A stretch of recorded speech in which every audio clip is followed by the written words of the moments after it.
So కాబట్టి నేనేమంటున్నానంటేనమ్మా, ఈరోజు ఈ వేదిక మీద ఏదైనా న్యాయం జరగాలి అంటే కనుక మనసు విప్పి మాట్లాడు, ఏం న్యాయం కావాలి అనేది. నువ్వు నీ భర్తను కోరుకుని ఉంటే కనుక మేము ఒక ప్రయత్నం చేసి ఉండేవాళ్ళు. ఆ అమ్మాయికి బుద్ధి వచ్చిందయ్యా, వాడు ఎవడో ఎదవా మోసం చేశాడు, చిన్నప్పటిలే సూసైడ్ చేసుకున్నారు తల్లిదండ్రులు ఇద్దరు, పెంపక లోపం ఉన్నది, తండ్రి ఏమో వచ్చి ఒక తల్లిని చేసుకుని తర్వాత ఇంకో పిన్నిని చేసుకుని వాళ్ళ అదృష్టం బాగుండి ఆ పిన్ని నలుగురు పిల్లల్ని బాగా చూసుకోవటం వల్ల ఈరోజు ఇక్కడ ఉంది.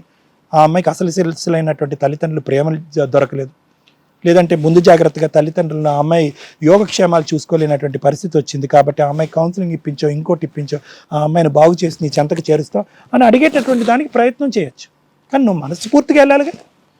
ఇప్పుడు మేము వెళ్ళి మా మేడం గారు కానీ నేను కానీ నీ భర్తతో మాట్లాడాం, నువ్వు అన్న కోరిక ప్రకారమే, ఏమయ్యా తప్పయిందని చెప్పి.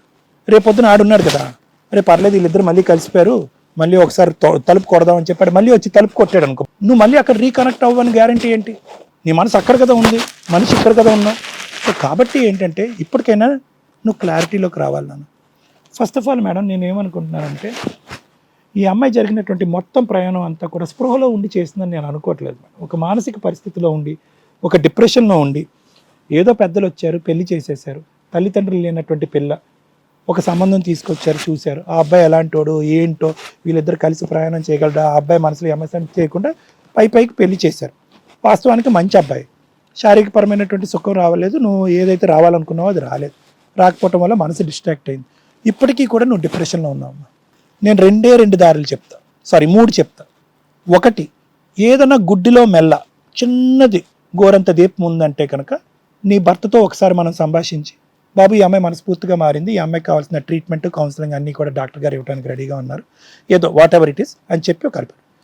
నేను అనుకోవటం ఏంటంటే మీ ఇద్దరి మధ్యన 100 మైళ్ళు కాదు కదా 1000 మైళ్ళు దూరం పెరిగిపోయిందని నేను అనుకుంటున్నాను. మానసికంగా, శారీరకంగా, సామాజికంగా 4 గోళ్ల మధ్యన ఉన్నప్పుడు పర్లేదు, సమాజం అంతా డప్పు వెళ్ళిపోయినప్పుడు అదేంట్రా అంత తిరిగినటువంటి భార్యను తీసుకొచ్చి ఇంట్లో పెట్టుకున్నాడు, నువ్వేం మాగాడరా అని చెప్పి ఉన్న పరుగు పోద్ది, బయట తలెత్తు తిరగలేడు. సో అది డౌట్. రెండోది ఏంటంటే, అతను వద్దు ఇతను వద్దు. నిజంగా నేను చెప్తున్నా, ఈ రెండో ఆప్షన్ నాకు చాలా నచ్చింది, నా వరకు, నా పర్సనల్ ఒపీనియన్. ఎందుకంటే మోసగాడితో వెళ్ళి జీవితాంతం ఉండలేవు. వాడు నేను పని అమ్మాయికి చూస్తాడో, తొక్కేస్తాడో, చంపేస్తాడో, భయంతో వచ్చినా, టార్చర్ ఏదో చీటింగ్ కేసు పెట్టి తీసుకొచ్చినా, ఇంకో విధంగా తీసుకొచ్చినా కూడా ఎంతకాలం నేను సుఖపెడతాడు నాకు తెలియదు. వచ్చినటువంటి వాడు నీ ఎదిగేటటువంటి ఆడపిల్లల్ని ఎలా చూస్తాడో నాకు తెలియదు. అది చాలా డేంజర్. ఇతన వస్తాడా రాడా అనేది చాలా దూరం పెరిగిపోయిందని అన్నా నీ భర్త, వచ్చినా కూడా అతను ఎలా చూసుకుంటాడో నాకు తెలియదు. మూడో ఆప్షన్ ఏంటంటే, ఇలా బయటకు వచ్చినటువంటి నువ్వు మనోధైర్యంతో ఈ డిప్రెషన్ ఇవన్నీ కూడా నేను ట్రీట్మెంట్ చేసి తీసేస్తాను, ఈ సూసైడ్ అని చచ్చిపోవాలనేటటువంటి ఆలోచన. దయచేసి నా తరపున నీకు విన్నపం ఏంటంటే, దయచేసి మీ తల్లిదండ్రులు అడుగుజాడలో నడవద్దమ్మా. 2 మగాళ్ళు అన్యాయం చేశారే అని అనుకుందాం, కానీ నువ్వు కన్నా 2 ఆడపిల్లలు నీకు అన్యాయం చేయలేదు. నువ్వు కావాలి అనుకుని ఇష్టం లేనటువంటి భర్తతో నువ్వు వాళ్ళని కన్నావే కానీ వాళ్ళు నువ్వు కావాలి, నువ్వే తల్లిగా ఉండాలి, అతనే తండ్రిగా ఉండాలని వాళ్ళేమో ఈ భూప్రపంచం మీకు రాలేదు. దయచేసి వాళ్ళ జీవితాలు అన్యాయం చేయొద్దు. ఆ 2 ఆడపిల్లల గురించి నువ్వు MBA చదువుకున్నావు, 1,00,000 ఉద్యోగ అవకాశాలు ఉంటాయి, 15,000 కాదు 40,000 ఉద్యోగాలు వచ్చేటటువంటి అవకాశం ఉంది. నీకు అనుభవం ఉంది, ఎక్స్పీరియన్స్ ఉంది, అన్నీ ఉన్నాయి. ఓన్లీ థింగ్ ఏంటంటే ఆడా వీడా వాడా ఇది వద్దు. 2 చీ తూ పో అంటున్నారు, బస్తీ చీ తూ పో అంటున్నారు. ఆ బస్తీలో నువ్వు ఉండటానికి అవకాశం లేదు, తలెత్తి తిరగటానికి అవకాశం లేదు. నా ఉద్దేశం ఏంటంటే, ఈ డిప్రెషన్ నుంచి బయటికి రా. ఈ సూసైడ్ అనేటటువంటి ఆలోచన ఆ పిల్లల భవిష్యత్తు దృష్ట్యా ఒక మంచి ఆడదానిలాగా, ఒక మంచి తల్లిలాగా ఉంటుంది.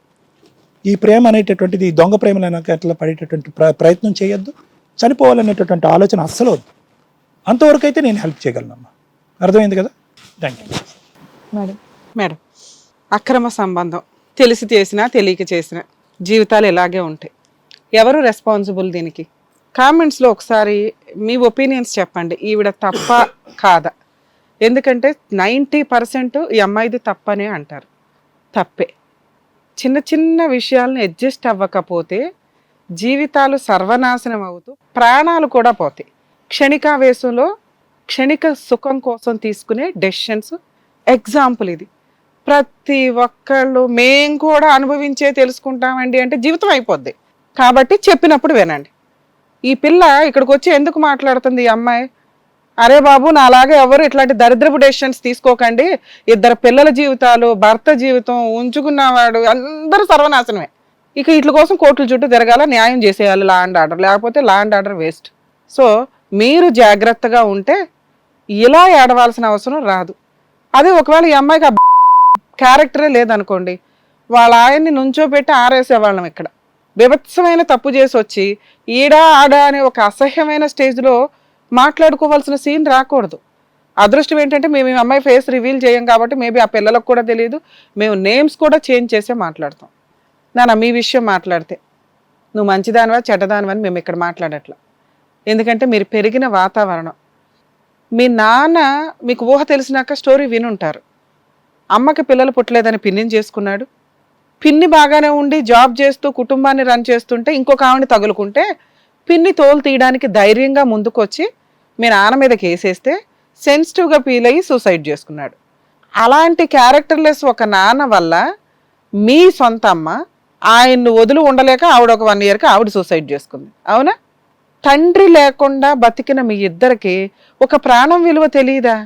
నీ చెల్లికి నీకు తండ్రి తల్లి లేక ఎంత నరకం పడి ఉంటారు. మీ అదృష్టం ఏంటో తెలుసా? మీ పిన్ని, మా పిన్ని వచ్చి ఇప్పుడు న్యాయం చేయలేదండి అంటే ఎవరూ చేయలేరు తల్లి. నిన్ను ఒక చేతిలో పెట్టిన తర్వాత జాగ్రత్తగా నీకు ఇప్పుడు ఒక కుటుంబం వచ్చింది. అప్పుడు పెద్ద కుటుంబం కాదు నీది. నీ పెళ్ళి అయిన తర్వాత నీ భర్త, మీ అత్త మామ, నీ పిల్లలు, నువ్వు, ఇది ఒక కుటుంబం. దీన్ని నిలబెట్టుకున్నావా? సరే, అంతకు ముందు అంటే మీ నాన్న రాశాడు ఈ తలరాత, ఇప్పుడు నువ్వే రాసుకున్నావు కదా. మీ నాన్న వేలెత్తి చూపించాము, అదే క్యారెక్టర్లో నువ్వు ఉన్నావు కదా. మళ్ళీ పైగా ఇందులో మమ్మల్ని బ్లాక్మెయిలింగ్, సూసైడ్ చేసుకోవడానికి ట్రై చేశానండి అని. సక్సెస్ అయితే ఎవరి క్లాసు? నీ ఇద్దరు పిల్లలు, నువ్వు నీ చెల్లి ఫేస్ చేసిన ప్రాబ్లము మళ్ళీ ఇక్కడ కంటిన్యూ అవుతుంది. మీ ఆయన ఏం ఖాళీగా ఉంచరు, వాళ్ళ అమ్మా నాన్న ఇంకో పెళ్లి చేస్తారు. నీకంటే సొంత పిన్ను వచ్చింది కానీ ఆయనకు బయట నుంచే వస్తుందిగా. ఎంత నరకం నాన్న అది. ఉత్తినే సూసైడ్ అని ఎవడి ప్రాబ్లం ఇది? నీ పిచ్చెక్కి నీ ఒళ్ళు కొవ్వెక్కి నువ్వు చేసిన పనికి పిల్లలకి అన్యాయం చేస్తానంటారేంటి? మీ ఆయనకు అన్యాయం చేసావు, నీకు నువ్వు అన్యాయం చేసుకున్నావు, పిల్లలకి అన్యాయం చేస్తానంటే పాపమే కదా ఇది. సో మా రిక్వెస్ట్, ఫస్ట్ స్టార్టింగ్ నా రిక్వెస్ట్, సూసైడ్ అనేది బ్రెయిన్లోంచి తీసే. బయటకు వచ్చి బయటికి తెలిస్తేనే తప్పు చేసినట్టు. అవునా? బయటికి తెలియకుండా బోడు మంది ఉన్నారు. అర్థమవుతుందా? తెలియలేదు అనుకో. ఇప్పుడు నీ గురించి మాట్లాడదాం. సూసైడ్ అంటే మళ్ళీ ఇలాంటివి ఇంకో 10 జన్మలు నేను అనుభవించాల్సి వస్తుందిరా బాబు అని భయపడు. సూసైడ్ అనేది లేదు. ఎందుకంటే ఈ జన్మలో ఇవి చేసేయాలి, అన్నీ తప్పో ఒప్పో కర్మ అన్నీ అనుభవించాలి కదా.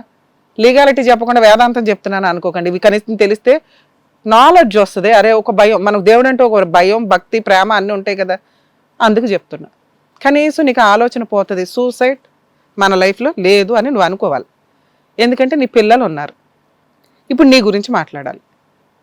నేను అడగ్గు క్వశ్చన్ అడిగాను, వీడా వాడా అంటే అంతసేపు ఆలోచిస్తావేంటి? ఎవడొద్దండి అనాలి. ఎందుకంటే ఇద్దరితోనే నరకం పడ్డావుగా. ఏమన్నావు? నాన్న ఎందుకురా ఇన్ని తగులుకున్నావా అంటే, మేడం మా హస్బెండ్ నాతో మాట్లాడడం, టైం స్పెండ్ చేయడం, హుషారుగా ఉండడం వేస్ట్ ఫెలో. అవునా?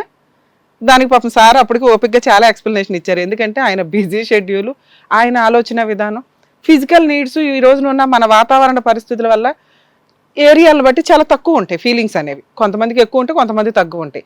అలా అనుకున్నప్పుడు ప్రేమతో ఏం చేయాలి? ఇంక్రీజ్ చేసుకోవడం, ఇద్దరు హ్యాపీగా ఉండడం అనేది చూడాలి.